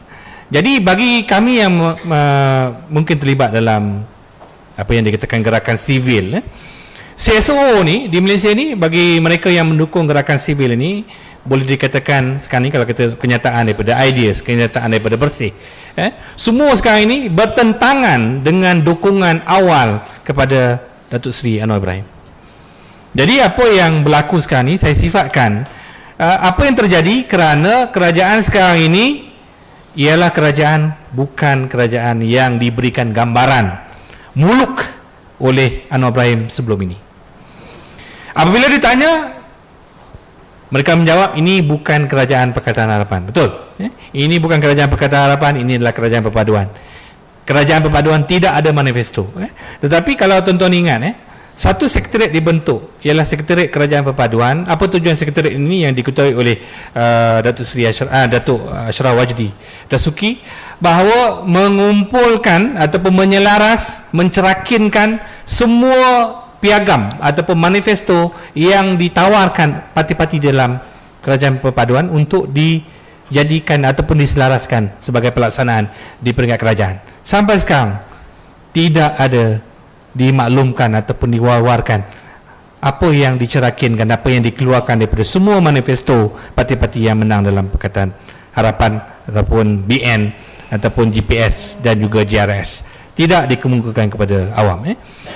Jadi apa yang saya boleh bayangkan dengan janji-janji tadi yang tidak dapat dipenuhi, sama ada pemisahan peguam negara lah, sebagainya, kebebasan media dan sebagainya, semua itu tidak ada sinar untuk dilaksanakan buat masa ini. Jadi untuk bagi mereka yang cendekiawan gerakan sivil, bagi mereka tidak ada sinar ataupun harapan untuk mereka bergantung harap kepada kerajaan sekarang ini untuk mendukung apa yang dibawa ataupun dilaungkan oleh Anwar Ibrahim masa dahulu lah. Jadi sekarang ni macam hopeless, seakan-akan bagi mereka yang nak mendukung sebagainya, macam tak nampak jalan keluar. Individu yang didambakan sekarang dah berada di posisi nombor 1. Sebelum ni janji bagian-bagian, itulah harapan yang sebenarnya bagi saya. Saya boleh bayangkan mereka yang lain juga yang mungkin berkongsi aspirasi yang sama, macam hopeless. Kami tak nampak jalan keluar. Siapa lagi yang kami boleh harapkan untuk membawa Malaysia yang lebih baik? Itu yang saya boleh kongsikan dengan Fazli. Terima kasih. Maksudnya tiada reformasi, reformasi mati, ataupun entah ke mana reformasi itu pergi. Tun, bila kata reformasi mati, tadi dalam montaj tadi tu Tun, ketika di Shah Alam, Tun kata mudah saja nak selesaikan semuanya, tukar kerajaan. Jadi nak Tun komen begitu, bagaimana cara nak tukar kerajaan Tun sekarang ini, walaupun kerajaan ini haprak? How? Bagaimana Tun? Saya fikir mudah saja. Hari ini kita lihat 5 orang daripada Parti Bersatu menyatakan mereka sokong Anwar. Dengan itu Anwar jadi kuat. Kita juga boleh adakan 20-30 orang yang sekarang ini menyokong Anwar, buat kenyataan kami masih ahli Parti Keadilan, Parti DAP, Parti Amanah, tapi kami tak sokong Anwar. Jatuh. Itu cara demokrasi. Demokrasi, kerajaan bergantung kepada sokongan daripada majoriti. apabila tidak ada majoriti, dia tak jadi kerajaan. Tapi mereka tak nak lompat lah, tak dapat duit. Kira duit dulu lah. Ada negara, negara itu negara, orang lain boleh jagalah, tapi kami nak duit. Kami nak jadi timbalan Perdana Menteri, tak kena jail. 47 kes pun boleh buang gitu saja. Kalau tak sokong kerajaan, ada satu budak tu dia tak sokong kerajaan, dia buat kesalahan apa tak tahulah, tiba-tiba kena hukum hutan 2 kali, kena bayar 10 juta ringgit fine, dan juga masuk jail 6 tahun 7 tahun. Itu dia buat kali pertama, dia buat salah pun tak berapa salah. Ini pencuri duit, curi 47 kali. Okeylah, you are timbalan Perdana Menteri.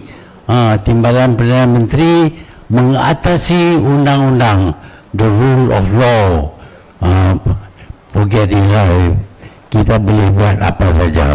Inilah yang kita lihat. Sebab itu kalau kita ada wakil rakyat yang betul-betul sayang kepada negara, yang sedar bahawa kerajaan ini kerajaan haprak dan perlu dijatuhkan, orang UMNO, orang wakil rakyat UMNO, wakil rakyat daripada keadilan, tarik diri, jangan keluar daripada parti, tapi tak sokong jatuh kerajaan, dan lepas itu angkatlah siapa-siapa pun jadi Perdana Menteri. Pasal Perdana Menteri cakap ada satu orang wakil rakyat, dia nak buat LRT daripada Kuala Kedah sampai Langkawi. Itulah dia nak kena tebuk lubang tunnel daripada Kuala Kedah sampai Langkawi. Orang ini patut diberi peluang jadi Perdana Menteri. Betul tu. Saya takut orang tu tersedar tu. Dia pun tak apa nak lihat tu.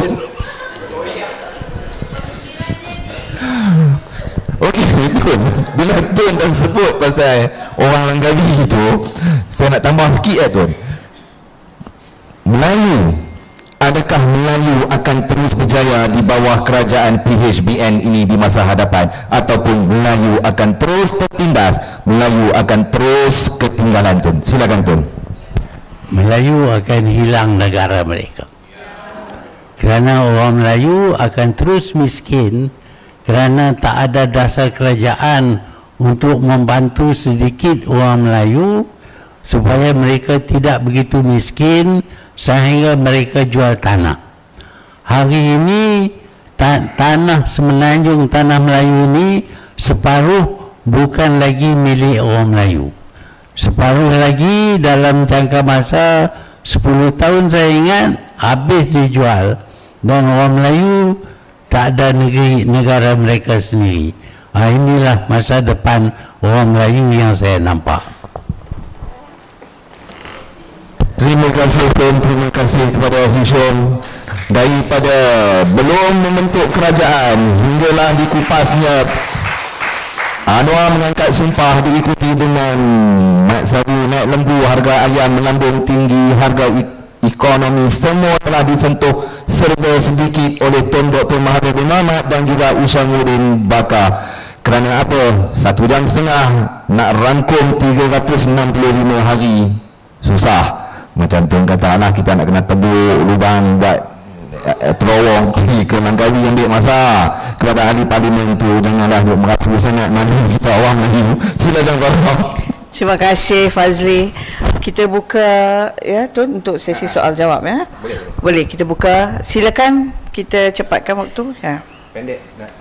Soalan mesti ringkas, straightforward please. Okay. Thank you. Bismillahirrahmanirrahim. Assalamualaikum warahmatullahi wabarakatuh.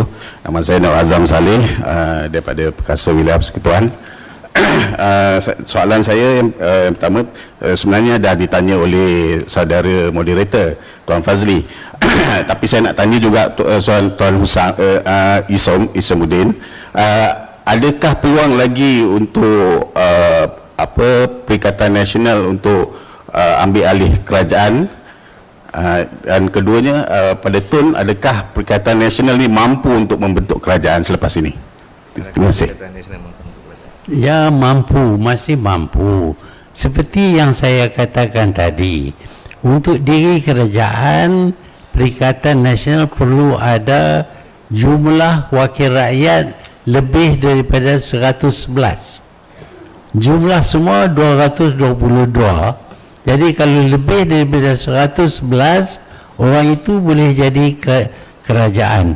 Macam mana nak dapat lebih daripada 111? Macam mana kita lihat 5 orang ini sokong Anwar, tak keluar daripada parti, dengan itu tak digugurkan. Kita boleh ada umpamanya 20-30 orang yang sayang kepada negara, yang tahu kerajaan ini bukanlah kerajaan yang ikut undang-undang, dan tak ada satu pun yang positif yang dilakukan oleh kerajaan ini. Yang kita lihat, kerajaan ini adalah kerajaan rasuah yang menekan rakyat.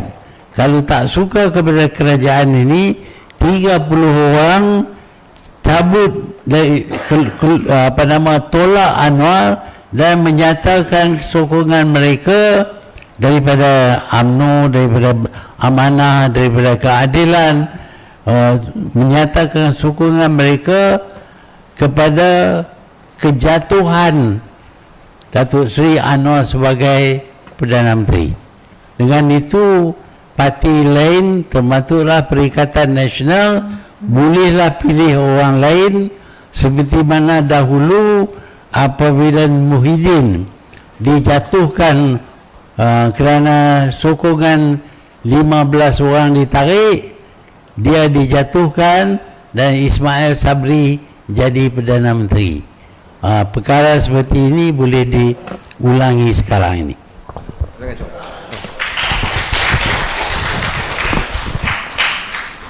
Baik, berhubung dengan peluang PN, saya tak kontak dalam konteks Tun, saya pergi kepada ke depan lah, berhubung dengan Perikatan Nasional ke depan lah. Andai kata pilihan raya diadakan dalam pilihan raya umum ke-16, peluang PN ini, sebab saya nyatakan tadi, oleh kerana sudah terbelah, dia ada 3 blok sekarang ni. Blok bukan Melayu di Semenanjung, majoriti Melayu, dan daripada Borneo. Dia ada 3 blok sekarang ni. Jadi oleh kerana dalam pilihan raya umum ke-15 yang lepas tergantung, dan pembentukan kerajaan sekarang ni ialah unconventional ataupun di luar tradisi kebiasaan kita, yang menjadi presiden kes sekarang ni adalah satu rujukan duluan dengan pembentukan atas gabungan di antara PH dan juga BN. Dan walaupun dikatakan kerajaan ini adalah kerajaan majoriti 130 lebih kerajaan ini, tetapi dia masih lagi tertakluk kepada macam tadi, ruang-ruang yang boleh berlaku di dalam ketidaktentuan politik sekarang ini. Tetapi apa yang saya nak uruskan, nak menjurus ke depan ini ialah, ke depan blok Melayu ini ataupun segmen Melayu ini, dia akan tersudut kepada satu kumpulan saja. Sama ada, saya ambil contoh ketika sebelum PRU ke-15, sebenarnya ada gerakan yang menyusun trend Melayu, trend setting untuk menarik budaya Melayu ni. Sebab tu kita tengok berapa perayaan hari raya kita ni, jualan tanjak, tanjak Melayu ni, gerakan ini dibuat oleh anak muda. Kalau dulu songkok kan, tak laku songkok, laku tanjak tau. Kemudian naik train pakai busana Melayu. Gerakan ini dibuat dalam keadaan di luar kawalan pihak kerajaan. Tetapi kesedaran orang Melayu, terutamanya anak muda Melayu ini, ingin mengembalikan balik itu nostalgia Kesultanan Melayu, ketuanan Melayu itu sudah bermula. Saya ingat itu. Dan ISMA, satu gerakan ini membuat filem Mat Kilau. Satu Mat Kilau tiba-tiba boom, kerana sing dengan trend yang telah di-set up oleh gerakan ingin mengembalikan kegemilangan Melayu tu. Kemudian berjasa, sebab ISMA dia form masuk dalam berjasa dengan GTA. Saya nak relatekan di sini, korelasi dia. Daripada kelompok yang memang menggerakkan elemen itu mendapatkan sokongan, tetapi datang pilihan raya yang untung siapa? Perikatan Nasional. Sebab dalam konteks politik, orang Melayu nak orang Melayu bersatu. Dia nak satu kesatuan, satu gerakan politik yang bersatu. Mula-mula muafakat nasional. Tetapi oleh kerana UMNO dan PAS dia tak boleh bersekali, akhirnya wujudnya Perikatan Nasional. Lalu dari segi politiknya, orang Melayu dia tersudut kepada Perikatan Nasional. Jadi Perikatan Nasional enjoy dari segi gerakan tadi, sama ada gerakan budaya, gerakan yang dibuat awal, akhirnya dari segi politik yang untung adalah Perikatan Nasional. Jadi dalam ke depan unjuran itu, orang Melayu ni dia akan pergi kepada satu blok saja, dan kelompok yang berbaki ni memang akan tertinggal sedikit saja minoriti di dalam blok Pakatan Harapan. Terima kasih. Sana soalan. Satu soalan seorang ya. Okey, bismillahirrahmanirrahim. Assalamualaikum. Yang saya hormati Ayahanda Tun, Tuan Hisamuddin dan moderator kita. Okey, saya Naif, orang Kedah, Kuala Nerang, atas sikit pada pokok sana. Okey, saya sebagai salah seorang wakil daripada Persatuan Peniaga Melayu.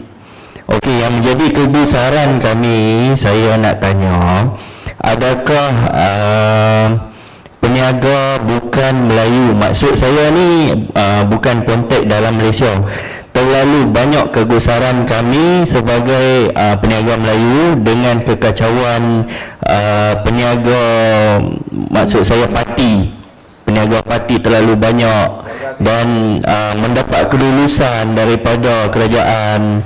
Dan kami sebagai peniaga Melayu, kami nak tanya, adakah kajian dilakukan oleh pihak Ilham Center bahawa peniaga ni menyumbang tak untuk ekonomi negara ataupun macam mana? Sebab terlalu banyak pertumbuhan perniagaan bukan Melayu, maksudnya parti ini di dalam negara kita, itu menjadi kegusaran. Terima kasih. Okey, terima kasih. Ya, yang pertamanya di zaman British dahulu, British bolot semua jenis perniagaan yang menguntungkan. Tetapi apabila kita merdeka, kita batalkan dasar British untuk memberi peluang kepada orang tempatan. Dan saya dapati bahawa orang yang cekap dalam bidang perniagaan ini bukan Melayu, dan mereka merebut peluang-peluang ini untuk diri mereka. Orang Melayu pun diberi peluang, tetapi mereka tak dapat bersaing dengan orang yang lebih cekap daripada mereka. Sebab itu bantuan atau perlindungan oleh kerajaan perlu diadakan. Satu daripada caranya ialah dengan penumbuhan PNB, Permodalan Nasional Berhad, iaitu orang Melayu boleh masuk dalam bidang perniagaan bukan secara langsung, tetapi cara melabur dalam PNB. Dan kita boleh juga labur dalam banyak lagi dana-dana lain, termasuk tabung haji, termasuk juga EPF dan lain-lain. Dengan itu secara tak langsung orang Melayu dapat masuk dalam bidang perniagaan. Tetapi satu daripada hasrat kerajaan ialah apabila perniagaan itu sudah maju dan apabila orang Melayu sudah menguasai ilmu perniagaan, maka PNB bolehlah jual saham-sahamnya kepada syarikat-syarikat Melayu.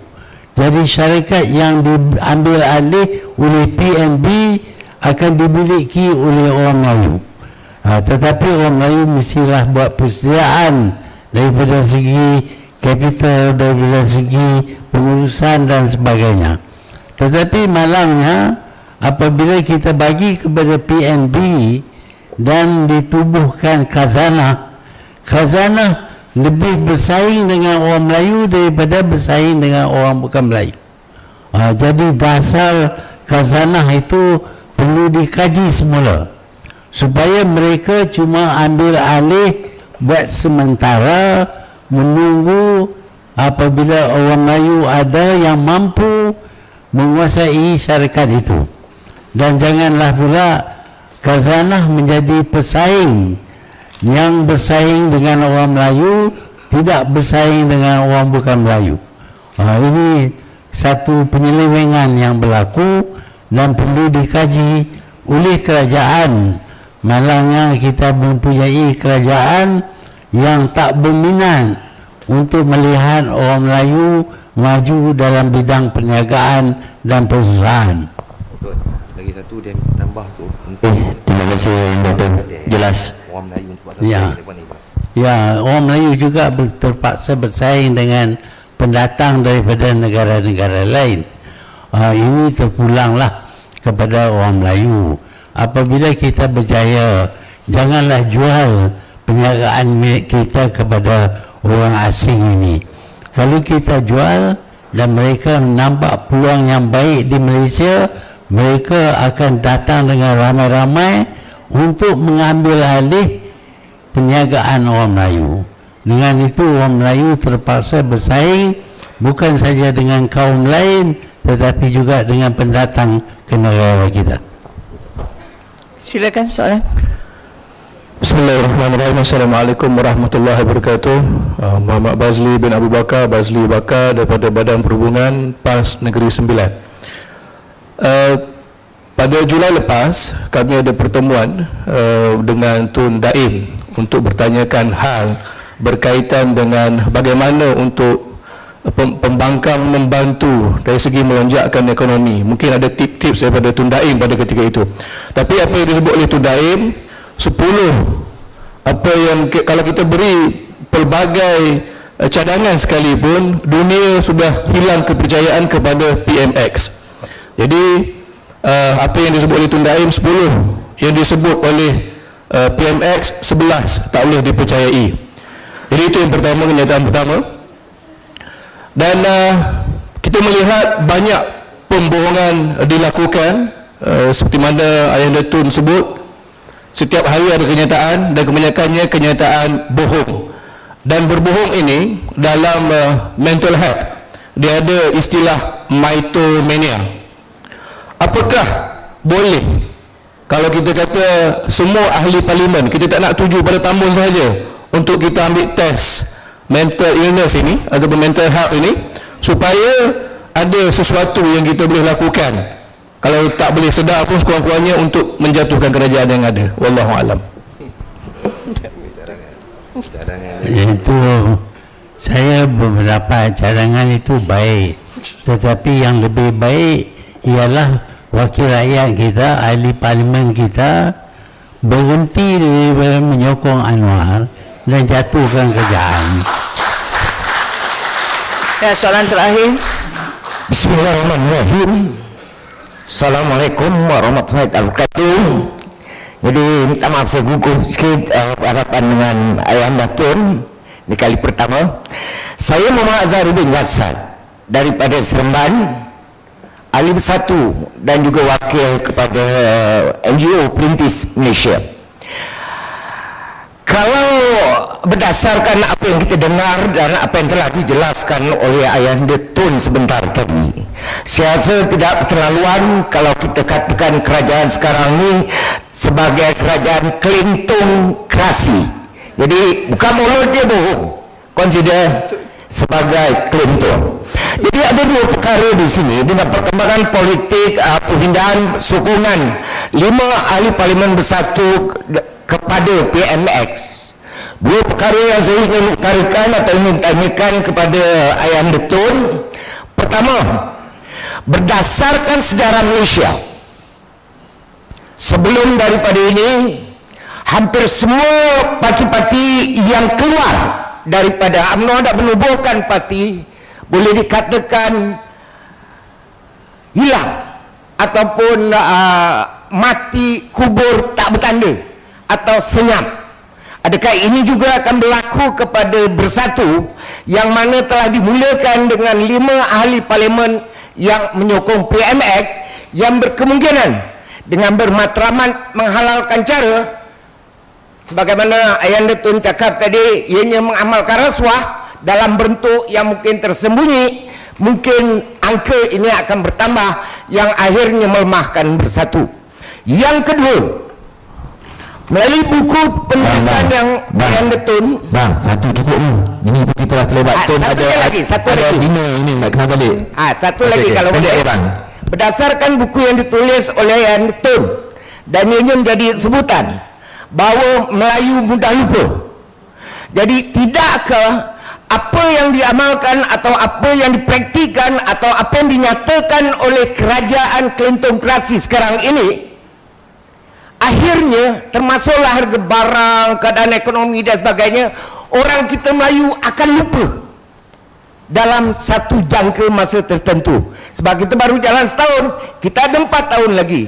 Jadi saya mohon maaf Ayanda Tun kalau soalan saya agak keterlaluan, tetapi ini bermain dalam fikiran saya. Terima kasih. Assalamualaikum.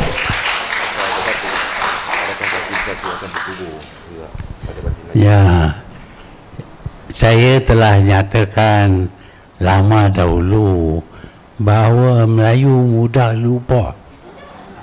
Ingatan mereka pendek sangat, tak sampai 1 jam. Baru saja kita bagi tahu, sejam lagi dia tanya, apa you kata tadi? Jadi inilah jadi masalah. Masalah ni Bersatu tahu, bukan dia tak tahu masalah, tetapi dia buat benda yang tak betul. Bila dia buat benda yang tak betul, malapetaka akan nimpa dia. Ini yang terang jadi. Sebab itu kita nak kena pilih orang yang boleh fikir panjang lah, boleh ingat. Ini bahaya, jangan buat.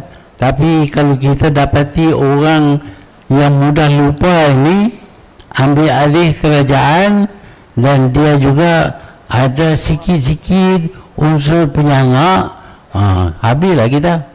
Itulah masalah yang kita hadapi. InsyaAllah akan ada cara-cara untuk mengatasinya yang saya fikir ada orang sedang memikir. Orang ini tak mudah lupa dan kita harap mereka berjaya. Begitulah hadirin sekalian. Ya, apabila topik yang panas atau menarik diperbincangkan, maka masa berlalu begitu pantas. Pisang emas di bawah belayar, masak tersimpan di dalam peti. Hutang negara belum terbayar, jangan terus membuat janji. Tinggi-tinggi si matahari, anak kerbau mati tertambat. Hari ini orang sudah mengerti, lekas-lekaslah bawa bertaubat. Jalan jauh mencari mayang, jauh berjalan di hujung tanah. Tanah Melayu warisan moyang, siapa menongkah terimalah padah. Majlis sekali lagi mengucapkan berbanyak terima kasih kepada Yang Amat Berbahagia Tun Dr. Mahathir bin Mohamad, panelis utama Minggu Negarawan, Saudara Hisamuddin Bakar selaku panelis jemputan, Saudara Fazli moderator Minggu Negarawan, hadirin yang dihormati sekalian. Selesai sesi Minggu Negarawan sesi bulan November dan kita akan kembali ke sesi Minggu Negarawan bulan Disember, iaitu pada 13 Disember 2023 bersama topik yang lebih menarik.